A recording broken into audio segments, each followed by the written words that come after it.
our own streets of America.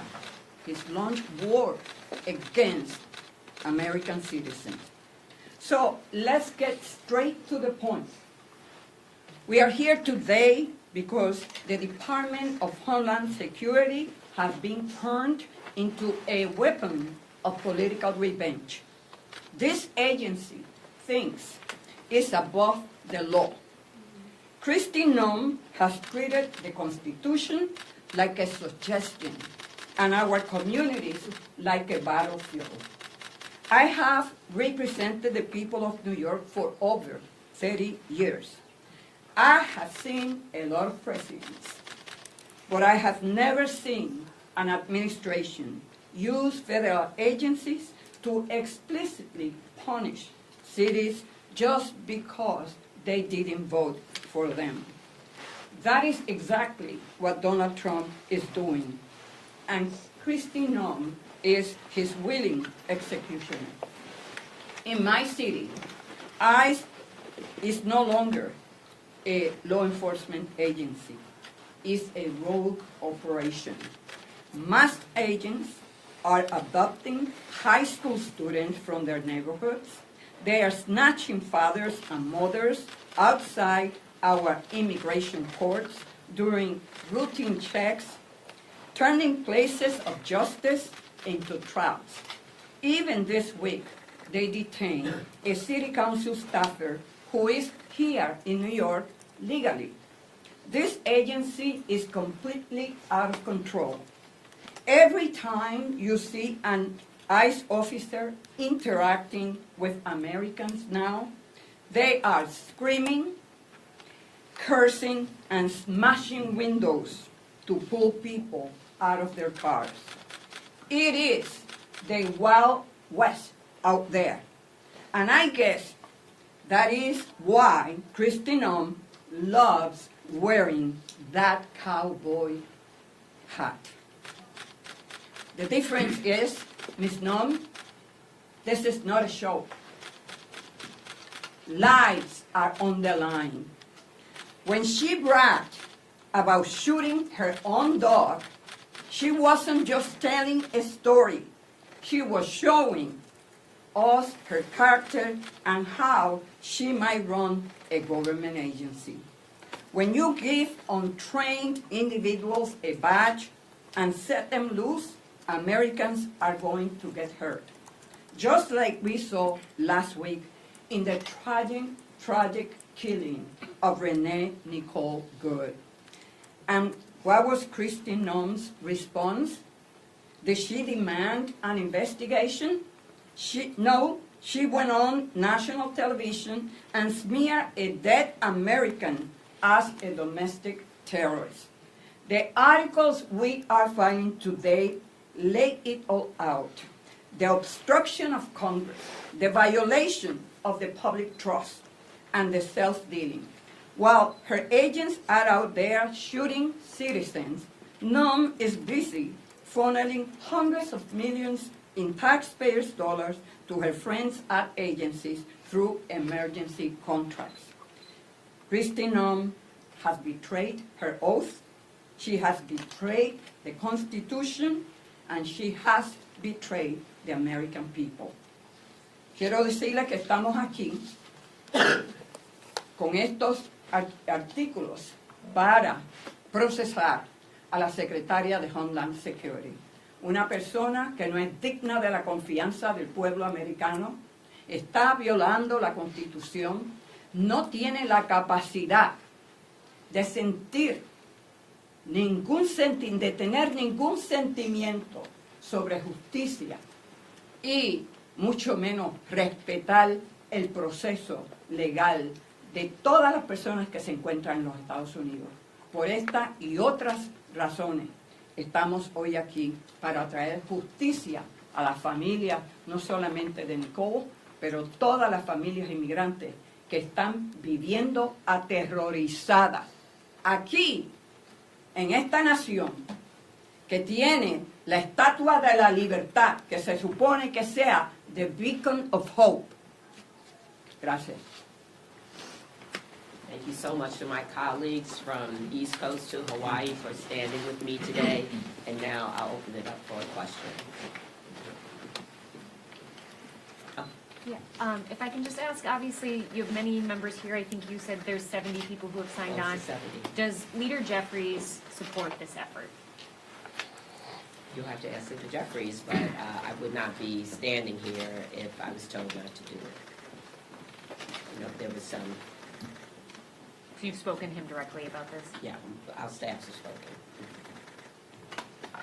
It was 50 just some time ago. It's 70 today. Do you anticipate that the majority of the caucus will eventually sign on to this effort?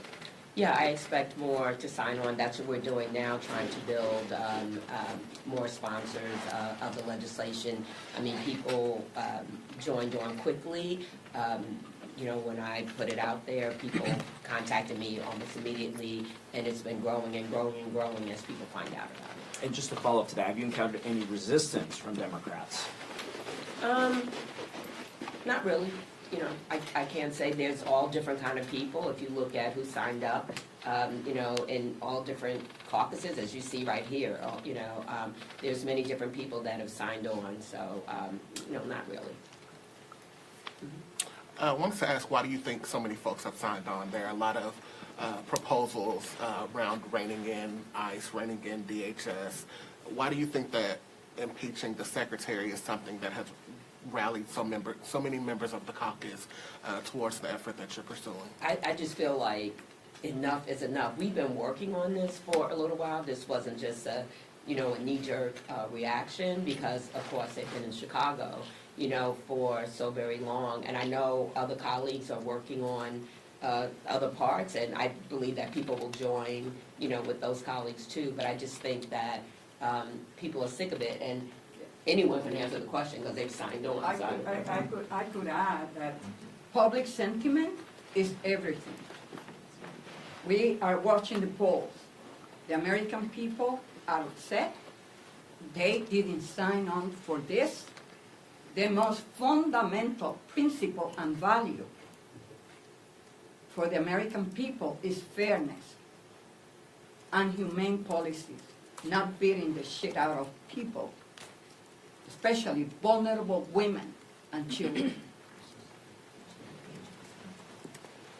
Let me just say that while everybody is vulnerable, I can attest to the fact that the Latino community, as chair of the Congressional Hispanic Caucus, has been disproportionately targeted, to the degree that even in Minnesota, where there is a clear intent to go after the Somalian community, the vast majority of the people arrested are Latino men. For that reason, I will be going Friday to Minnesota, as I went to Chicago for the shadow hearing there. Para que todos sepan, la comunidad latina está desproporcionadamente afectada por este asalto.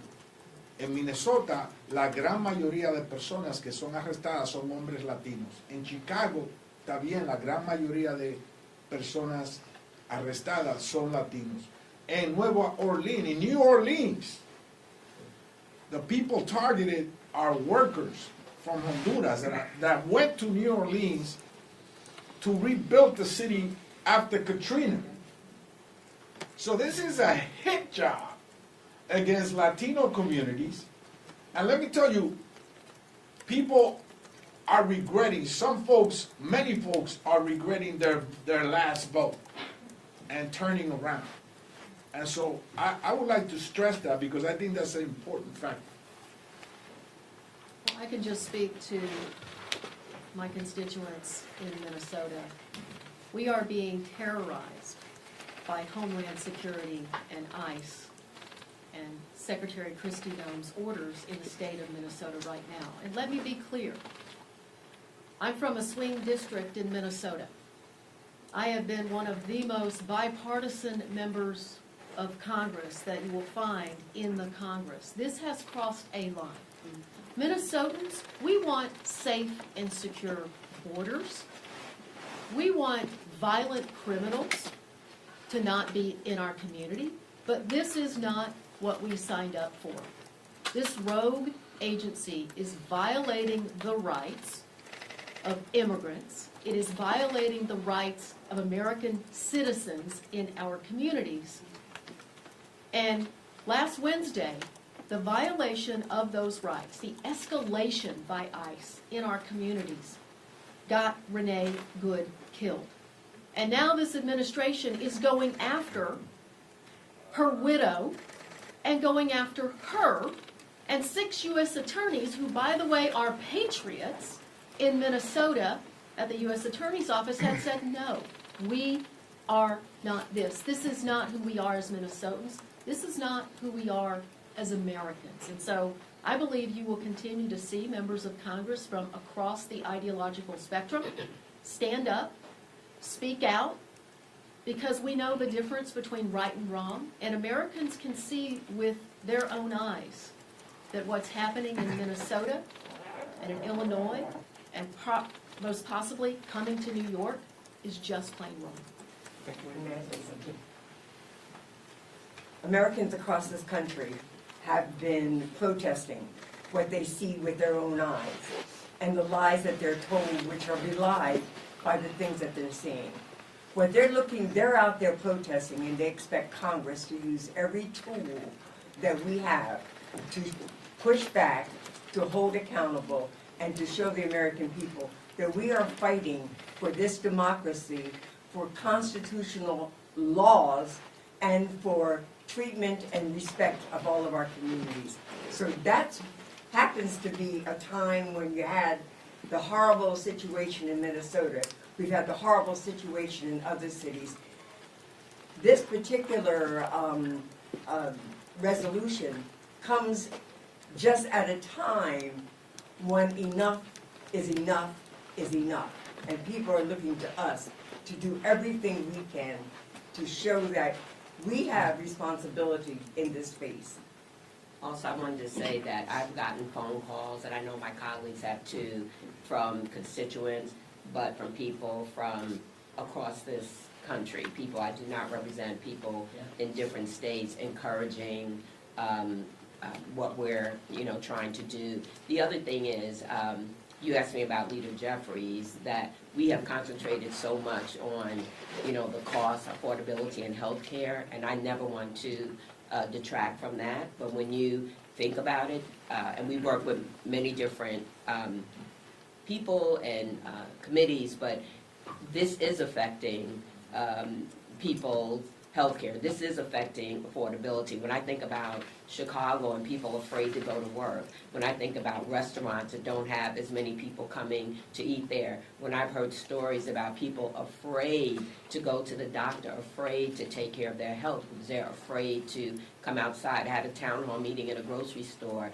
and people told me stories how they're just simply afraid to go outside, whether it's shopping, whether it's going to work, whether it's going to healthcare, to their healthcare needs. So this is affecting, it's widespread. It's widespread. I'm not good at this, so. When you think about impeachment, obviously there's a numbers game that's involved with that.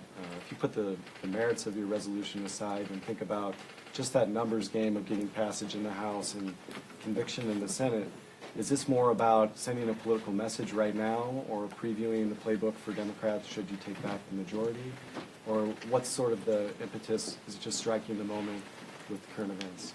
For me, and others can answer, it was like Congresswoman Bonnie Watson-Coleman said, enough was enough, and I just feel like we need to use every tool in our toolbox. If we do nothing, nothing will happen. And so just really now trying to build on momentum, getting as many people signed on as possible, that's the first step. If I can just add, we cannot be cynical at this moment. We have to stand up for our country, and if we are cynical that nobody's going to join or we're not going to get it passed, nothing happens. And we proved that with the ACA extended premium, or the premium tax credit extension. People thought that there was no way that we would pass that in the House, and we have to continue to message what's right. The American people can see what's happening is wrong. They want us to act. I had a town hall in less than 24 hours where standing perpetual applause for impeaching Kristi Noem. Like, the people want us to do something, and that's our job. You talk about using every tool in the toolbox. If this effort does not gain enough momentum, what other options are House Democrats considering? There's been a lot of talk of defunding ICE through the appropriations process, also abolishing ICE. What options are on the table? Well, actually, I think at this point, all options are on the table. We just have to see, what's going to work, and we have to have, more discussion around it. But yes, I've heard conversation around that too. But those are all tools in the toolbox that we have to look to. I'm hoping, maybe I'm an optimist, but I'm hoping against hope that when she sees, as people have talked about, the momentum, the public, the polls that are so much against what she's doing, that she will realize that she's a public servant and that she's serving the American people, and the American people do not like what she's doing or what they're seeing. Thank you. The situation in Portland's been brought up.